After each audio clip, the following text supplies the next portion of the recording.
agora. Olá, olá, gente. Tudo bem? Como vocês estão? Estreando aqui nessa nova ferramenta, nova para mim, né? O Facebook Live, para a gente conversar um pouquinho nessa noite que aqui em Salvador está um caos urbano. Não sei se alguém aqui é da terra, veja que eu ainda estou de camisa social, 9h30 da noite. Saí do escritório tarde, como sempre, peguei um engarrafamento horroroso para conseguir chegar em casa. Muita chuva aqui em Salvador. Cidade completamente alagada, muito difícil chegar nos lugares. Mas enfim, deu certo. Cheguei a tempo aqui. Graças a Deus a internet está funcionando bem aqui em casa, apesar do vendaval. Então vamos lá, vamos trabalhar hoje com a pergunta que eu lancei para vocês aí nas redes sociais, na verdade. Uma pergunta que eu imagino sirva não só sob o ponto de vista jurídico, mas também sob o ponto de vista pessoal. Uma pergunta que muitas pessoas me fazem por aí, sempre que me encontram em aeroportos, palestras, aulas, sempre me fazem essa mesma pergunta. Professor, afinal, como saber se eu vivo uma união estável ou se eu vivo um namoro? É realmente uma pergunta complexa de ser respondida. Bem, olhando sob o ponto de vista legislativo, há dois artigos aí que nós devemos visitar. O 226, parágrafo 3º da Constituição Federal e o artigo 1723 do Código Civil. Ambos nos informam que a união estável é a convivência pública, contínua e duradoura entre homem e mulher, desimpedidos de se casar ou separados, com ânimos de constituir família. Este aí é o conceito legislativo de união estável, mas é um conceito que traz vários debates e várias dúvidas instigantes, seja da prática, seja das provas, seja dos processos. Enfim, a primeira dúvida: professor, tem que ter prazo mínimo para termos união estável? É que eu ouvi dizer, professor, certa feita, que para o sujeito entrar em união estável são necessários 5 anos de relacionamento. Cuidado! Entre os anos de 1994 e 1996, houve uma lei no Brasil que sim, trabalhava-se com a ideia de 5 anos de prazo mínimo para que então se restasse configurada a união estável. Mas desde 96, amigo, esta lei foi modificada, na verdade ela foi revogada, veio uma nova lei em 96 e agora o Código Civil de 2002 que mantém o pensamento, todos caminhando no mesmo sentido. Para que haja união estável, não é necessário o prazo mínimo. Então acabou a história dos 5 anos.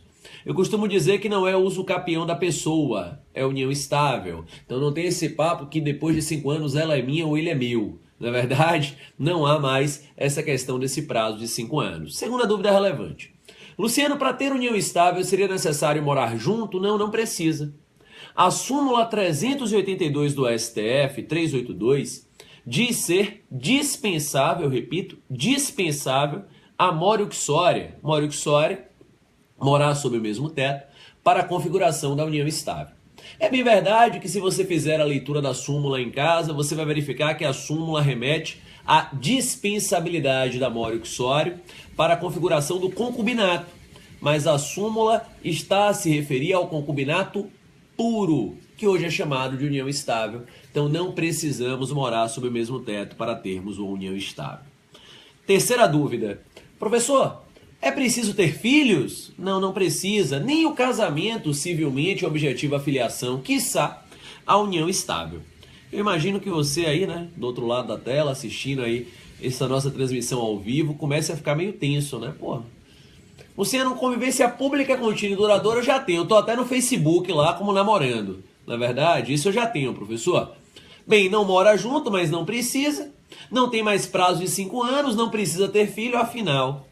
Como diferenciar, então, esta união estável do namoro? Essa pergunta é realmente uma pergunta aparentemente simples, mas muito complexa sob o ponto de vista probatório.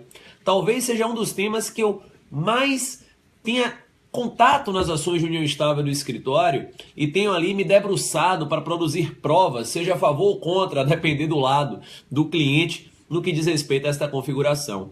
Diz o STJ, há muito tempo, julgados paradigmáticos, com base, senhores, nos dispositivos legais já citados, que a grande diferença está no ânimos de constituir família. A intenção de constituir família, nossa, pense em algo subjetivo. Intenção de constituir família.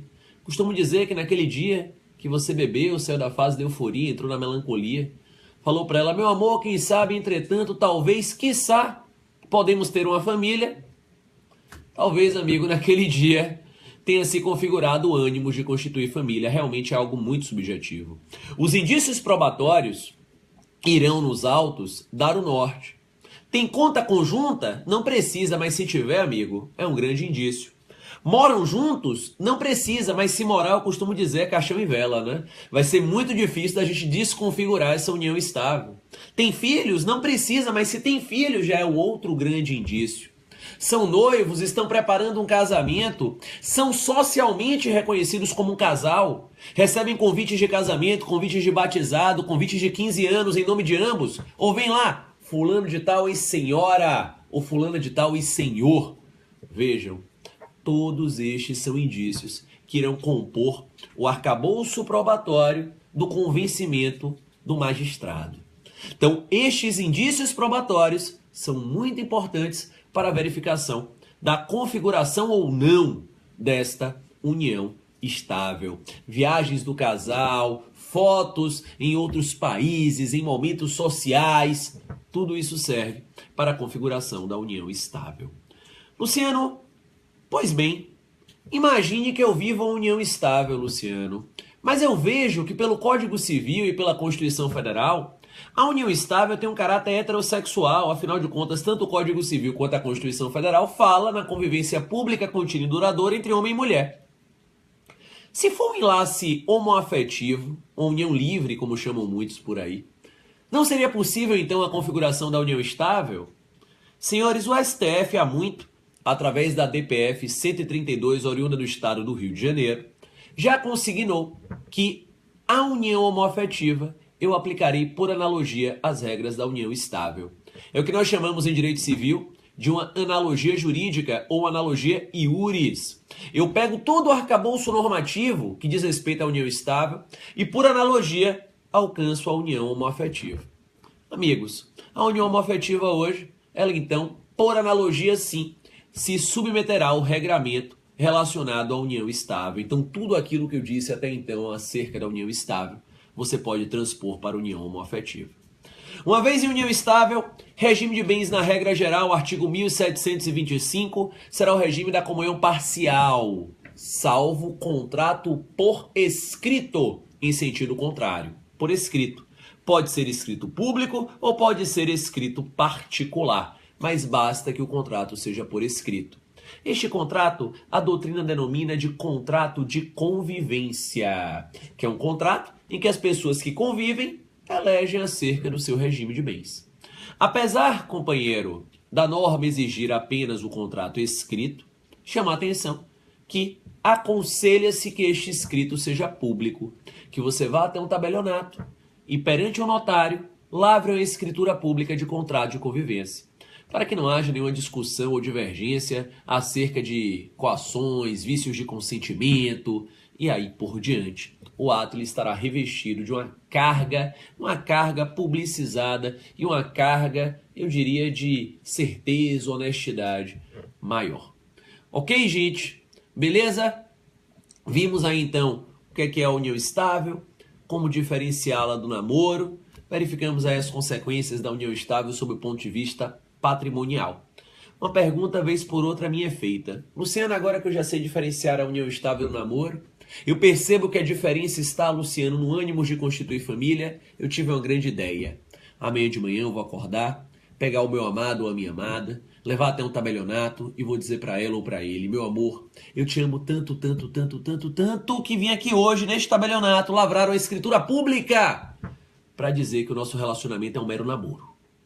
O objetivo, Luciano, por detrás dessa conduta, na verdade, é afastar a união estável, Luciano, afastar o regime de bens, afastar essas questões relativas à união estável, alimentos, sucessão, e configurar ali como um mero namoro. Pode? A doutrina majoritária entende que este contrato ele não terá eficácia, porque a união estável é uma situação de fato e não de direito. Hoje você pode viver um namoro, amanhã você poderá viver uma união estável. Uma mera declaração de vontade estática não retirará da dinâmica da vida a possibilidade de transformar o seu namoro em uma união estável. Beleza, gente? Encerro por aqui minha participação, sempre mandando beijos a todos vocês, agradecendo aqueles que estão lá conosco no SES, no Cursos Online. Para quem não conhece, dá um confere lá, www.ses.com.br. Vários cursos, prática em família e sucessões, cursos relativos ao OAB, cursos muito bacanas. Procura lá, dá uma olhada, os cursos estão sempre com preços bem acessíveis. E um beijo enorme para aqueles que adquiriram nossas coleções lá junto à editora Juspódio, sinopses para concursos públicos, volume 10 a 14, que sempre mandam aí elogios, comentários, sugestões em relação aos livros. Os livros aí com quadros esquemáticos, palavras em negrito, informativos, questões de prova completíssimos, visando a sua aprovação e a sua capacitação. E um beijo enorme ainda para aqueles que estão lá na Múltipla, no nosso curso presencial aqui em Salvador. É um prazer enorme estar aqui contigo e eu lhe pergunto e quero que você comente. E aí, companheiro? E aí, companheira? Afinal, é namoro ou é união estável? Me conte. Um beijo e até mais.